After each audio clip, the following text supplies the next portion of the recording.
Fala com Trader, aqui quem fala é o Igor Medeiros e hoje a gente começa uma sequência de vídeos importantes aqui. A gente vai bater um papo sobre o Botspot, que é a suíte de ferramentas do Quant e do Algo Trader. Vamos explicar para que servem cada uma das ferramentas que a gente tem no Botspot. Cada vídeo a gente vai dedicar a uma ferramenta.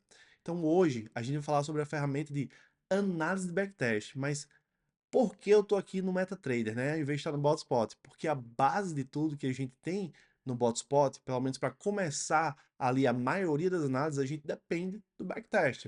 Então a primeira coisa que a gente precisa fazer é exportar um backtest do MetaTrader 5, da tua estratégia, do teu robô, e a gente vai subir no Botspot. Ah, e por que a gente não analisa o backtest aqui mesmo dentro do MetaTrader 5? Porque a análise do backtest do MetaTrader 5 é fraca, né? Não tem o que um quant trader, o que um trader automatizado, o que um trader sistemático precisa para poder tomar suas decisões de forma profissional. É claro que no MetaTrader a gente tem muita informação, né? Mas não são as informações necessárias que a gente precisa. Então bora lá, vamos aprender a exportar um backtest. O Botspot, ele é arquivos CSV emitido pelo MetaTrader, beleza? Então o que a gente precisa fazer aqui? Eu vou pegar um robô qualquer, certo? Que é o robô do nosso workshop aqui, que é o Larry Williams 9.2, estratégia criada pelo Palex, e eu vou rodar no Braço 50 aí, num período de 10 anos. Bora lá, não vou explicar muito aqui, porque o objetivo não é falar sobre MetaTrader 5, o objetivo é falar sobre Botspot. Então, vou aqui deixar no gráfico diário, não, vou botar no gráfico diário 4. Vamos deixar somente compra, média móvel de 42 períodos, saída do trade em 42 períodos, deixar rodar o dia todo. Então aqui, beleza, no braço 50, vamos rodar aí rapidinho, só para a gente capturar esse backtest, beleza? Vamos lá, olha que coisa linda. Essa é a curva de capital da estratégia. Ascendente, parece funcionar bonitinha. Se a gente vai aqui na análise de backtest do MetaTrader 5, olha o que a gente tem disponível. Parece uma aplicação de 1999, né? Assim, não é o suficiente, não tem o suficiente de informação e ainda assim o que tem de informação está disposto dessa forma aí, ruim para analisar, beleza? Então o que a gente faz? A gente precisa exportar essa curva de capital num arquivo CSV e subir no Botspot. Então, é muito simples. Botão direito, exportar arquivo CSV, você vai salvar em qualquer pasta que você quiser. Eu já salvei aqui no Botspot, certo? Braço 50 tracinho LW92. E aí a gente só precisa subir isso no Botspot. E aí tu vai ver a diferença de análise de profundidade que a gente pode fazer lá.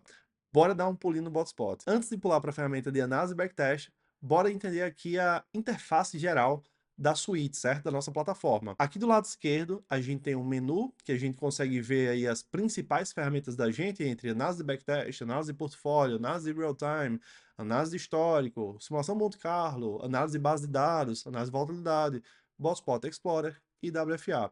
A gente aqui tem um menuzinho de configurações, onde a gente pode ver o perfil da gente, certo? Que aí basicamente são os nossos dados, como e-mail, alterar senha, alterar plano.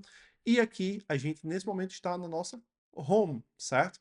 Aqui a gente consegue ver a quantidade de backtests cadastrados. Eu deixei tudo zerado nessa conta. É uma conta que eu utilizo aqui geralmente para poder gravar aula no Aula Tem Quanto e para poder dar exemplo. Então a gente tem volta, a gente tem zero backtests, a gente tem zero portfólios porque eu deletei tudo.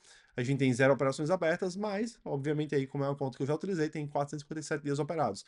Aqui em últimas operações, a gente tem um resumo das últimas operações que rolaram aqui na plataforma, certo? Que estava integrado ali com o MetaTrader 5. Você vai ver um pouco mais sobre isso quando a gente falar sobre o real time, mas aqui foi as últimas operações que rolaram que o Botspot computou. Aqui a gente tem alguns atalhos, beleza? Então a gente tem o atalho primeiro do backtest, portfólio, real time, histórico, simulação Monte Carlo e walk forward analysis. E a gente tem uns links aqui importantes para outros sites da gente. Vamos agora dar um pulinho aqui. Antes disso, para você fazer o seu logout do Botspot é simples. Basta clicar aqui nesse menuzinho superior, certo? No símbolozinho do Botspot e clicar na setinha. Os outros dois menus que você tem aqui, que é o manual do SDK e o manual do Opt, são os manuais dos nossos robôs White Box estrategistas, certo? O SDK é o nosso robô White Box para estratégia de Day Trade, Swing Trade, e o Opt é o nosso robô White Box de Grid Trading, beleza? Vamos dar uma olhadinha agora no que importa, na ferramenta de backtest. Como tu pode ver aqui, a gente já tem o seguinte, olha, você deseja você deve fazer um upload do arquivo CSV exportado pelo backtest do MetaTrader 5. Para ver os detalhes de como exportar o arquivo, acesse aqui. A gente não precisa, porque eu já ensinei você a fazer isso. Então, o que a gente vai fazer? Clica aqui, clica no backtest que você exportou e Open. Lembra que quando você for exportar do MetaTrader 5, você tem que exportar como CSV. Existem outras opções, mas tu exporta como CSV.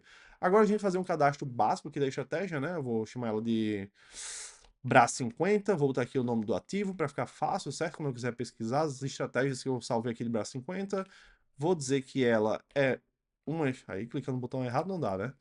Vou dizer que ela é uma estratégia feita com o robô Larry Williams 9.2. Agora sim, vamos cadastrar o resto. É no Forex, certo? Porque a gente está utilizando o BRA50, que é um derivativo, é um CFD do mini índice. O ativo aqui não tem BRA50, vou botar outro. E o tipo é de swing trade. O que é que eu vou escrever aqui? Vou dizer estratégia, sem acento, que eu acho meu acento está com teclado canadense aqui. Estratégia Larry Williams. Isso aqui é só para a gente saber do que se tratava quando a gente cadastrou, certo? 9.2, estratégia Larry Williams 9.2 no BRA50 Time. Não, aí não.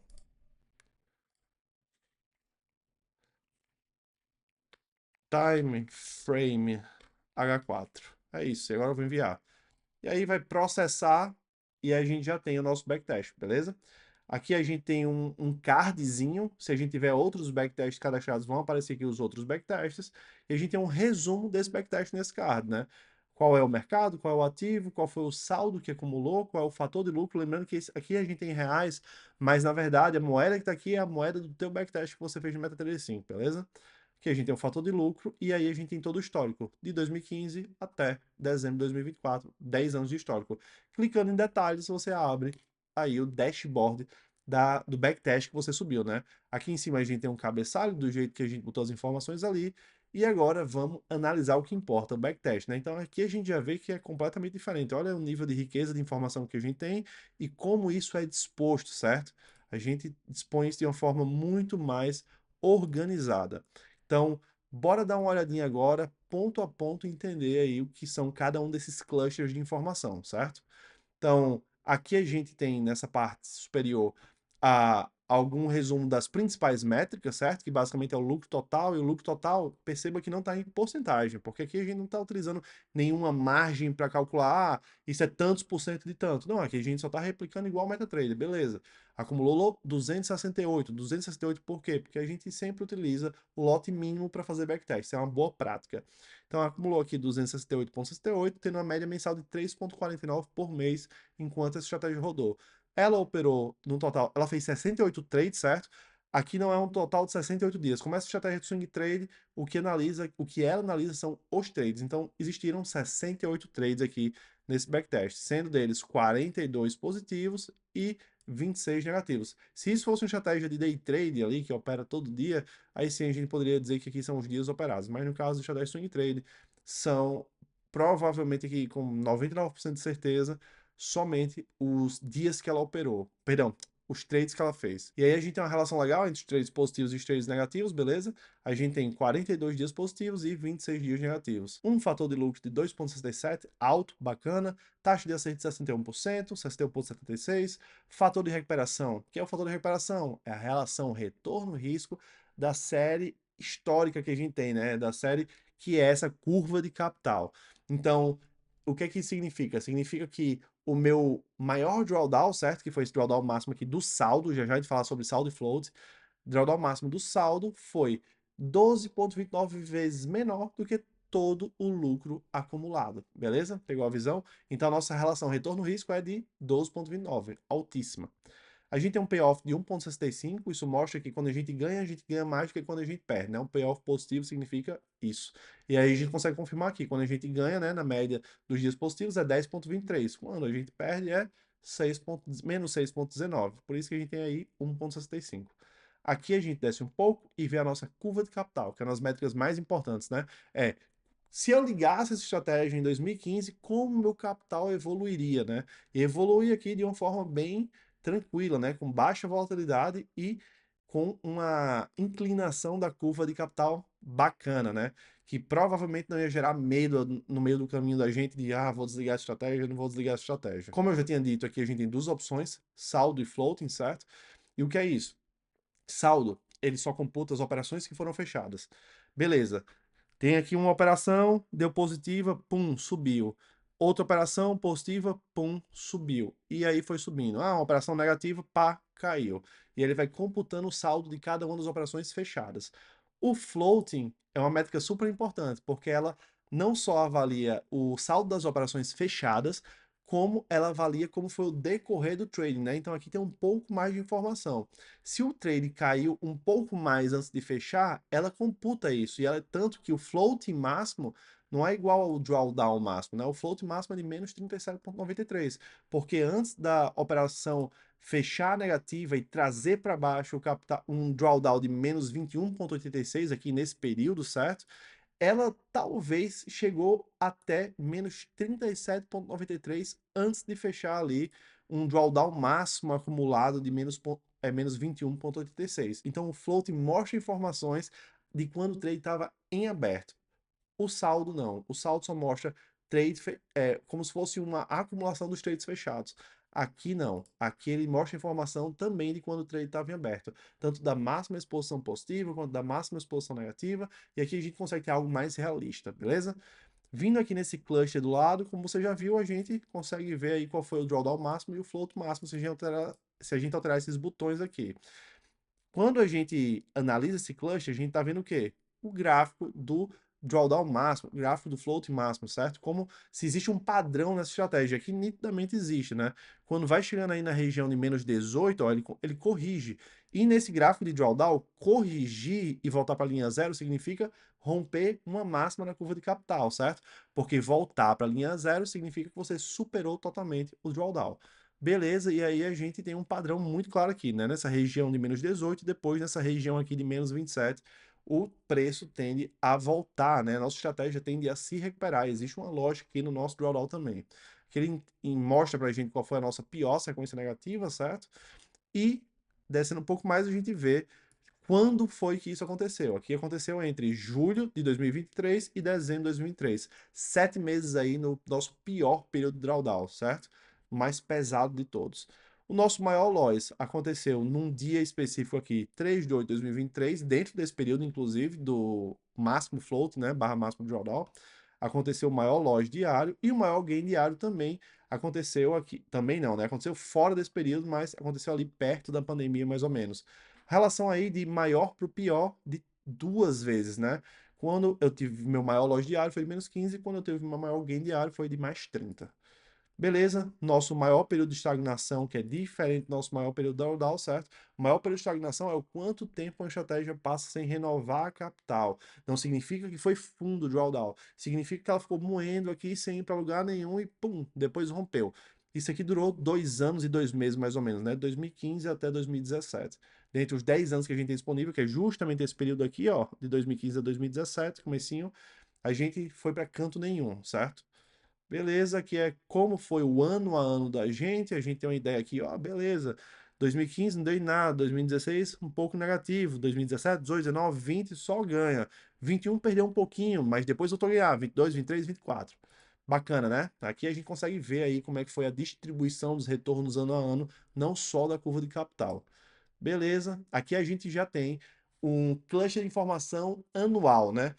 Se eu altero o ano aqui, altera todas as informações, beleza? Como você pode ver. Então, essa é a distribuição dos nossos retornos mês a mês dentro do ano 2020. Aqui a gente tem uma pequena informação também do saldo total, aqui a gente tem uma média mensal, aqui a gente tem uma total de dias que foram operados, que no caso aqui são o total de trades que a gente fez provavelmente nesse ano, e a gente tem um detalhe de como foi a distribuição desses trades, certo? A gente tem aqui, ó, o melhor trade sendo 30,37 e o pior provavelmente sendo ali 12,79, oh, perdão, menos 5,14. Esse ano foi um ano bom, tá claríssimo aqui pra gente, né? O melhor mês foi maio, sendo 30,37, e o pior mês foi menos 2,21, foi junho, beleza? E o float máximo aconteceu entre 30 de 7 de 2020 e 6 de 11 de 2020. A gente ficou aí sofrendo um pouco nesse período. Já aqui a gente consegue ver a curva de saldo e a curva de float, né? Bem bonito, inclusive foi um ano bem tranquilo, apesar de ser o ano da pandemia, foi um ano que teve vol e provavelmente foi bom para essa estratégia. Beleza, esse é o resumo dessa tela de backtest. Agora, antes da gente ir para a aba métricas avançadas, vamos dar um pulinho aqui nesse botão de gerenciamento de risco e entender o que é que isso significa, né?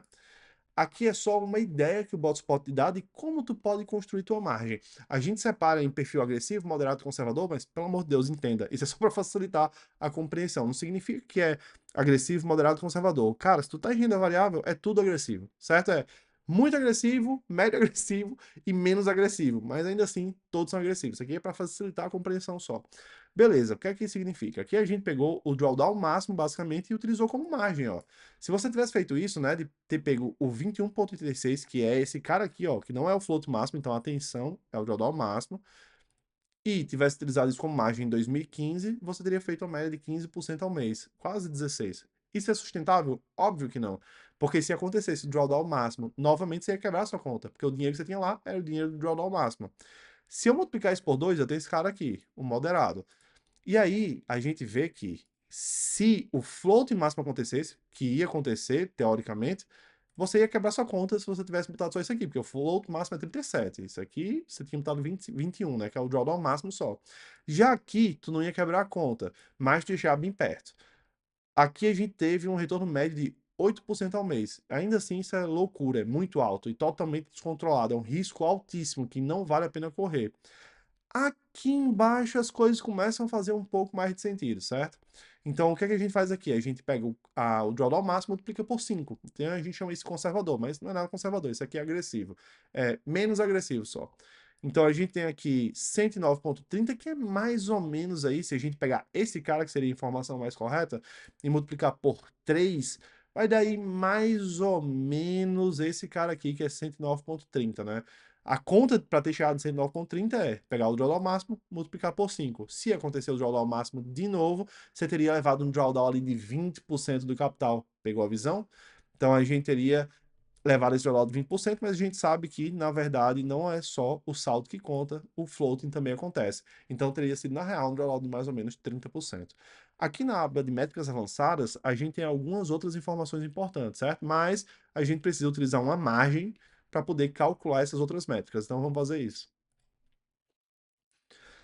A gente teve um CAGR, que é o nosso retorno anual composto, certo? De 21% ao ano. Então essa estratégia rendeu, em média, para a gente 21% ao ano. Sabendo que isso aqui é o retorno composto. Se fosse linear, isso aqui seria 25%, 30%. O drawdown médio da gente ali foi de 8%, mais ou menos. Nosso sample erro foi 12%, o que é aceitável para estratégia swing trade de baixa frequência. O nosso Value at Risk, mais conhecido como VAR 95 aí em finanças, foi de menos 10,73. A mediana dos retornos 0,47%. Desvio padrão 8. Desvio padrão dos retornos 8,46%. Desvio padrão do drawdown 6,70%. E Botspot Score de 9,85. Botspot Score é a métrica que avalia a estabilidade da nossa curva de capital. Quanto mais estável essa curva, que é o que de fato importa para a gente, né? A gente liga uma estratégia, a gente quer que ela avance, mas avance de forma estável, não na loucura, né? Então, o Botspot Score avalia isso. E aqui ele diz que está legal a nossa estabilidade dos retornos ali, do avanço dos nossos retornos. Já que é o Botspot Factor, que a gente não utiliza para análise backtest, somente na análise portfólio. E aqui é a distribuição dos nossos meses, certo? Que é o mais interessante. A gente vê que o nosso melhor mês foi muito melhor do que o nosso pior mês. Então, nosso pior mês aqui a gente tem menos 13,6. 13% de quê, né? 13,6 referente a essa margem aqui de 109,30 que a gente setou. E o melhor mês sendo 27,79. Então, a gente tem aí uma relação de mais ou menos 2 para 1 de novo, né? 13 vezes 2 daria 26. Vamos botar 14 vezes 2, daria 28. Isso aqui foi 27,79, mais ou menos 28, daria aí 2 para 1, né? O pior mês, o melhor mês é 2 vezes maior do que o pior mês. Em geral, pela essa pequena análise que a gente fez aqui, essa estratégia é bem bacana. Eu ligaria ela com certeza em conta real, mas não ela de forma isolada, certo? A gente que é quant e algo trade, né? Trader sistemático, trader automatizado, a gente foca no portfólio. A gente não foca na estratégia. Isso aqui é só uma estratégia do portfólio. A gente não pode depender só dela, isso não é correto. Então, Quando a gente adiciona outras estratégias, tende a melhorar bastante o nosso resultado. Isso aqui já está legal, mas a lógica toda de ser quant e algo é você poder criar portfólios e ter várias estratégias rodando simultaneamente, né? Ali elas fazendo um hedge entre si, mudando as mãos, né? E melhorando a performance, né? Aumentando o retorno e não aumentando tanto o risco, né? Ser vários nés, eu já falei aqui, né? Que vício de linguagem é esse? Então, a gente aumenta o retorno sem aumentar tanto o risco. Essa é toda a lógica da criação do portfólio. Isso é baseado na lógica de que quando eu adiciono mais estratégias, eu vou aumentando o meu retorno, mas o meu risco ele não vai aumentando proporcionalmente. Antes da gente fechar essa aula, tem mais uma coisinha aqui. Tem um botãozinho chamado Entenda as Estatísticas que vai te mostrar quais são aí cada uma, a explicação de cada uma das métricas que estão disponíveis na tela de backtest, na análise de backtest. Então, se você não entender alguma delas, você pode vir aqui e dar uma olhadinha. Então, essa é a nossa ferramenta de análise backtest, como você pode ver, muito mais completa do que qualquer dashboard que você viu aí de análise de estratégia, inclusive do que o próprio do MetaTrader, né? Te dá, de fato, o que você precisa para levar de forma profissional as tuas estratégias aí para outro nível, né? A análise das tuas estratégias para um nível completamente diferente.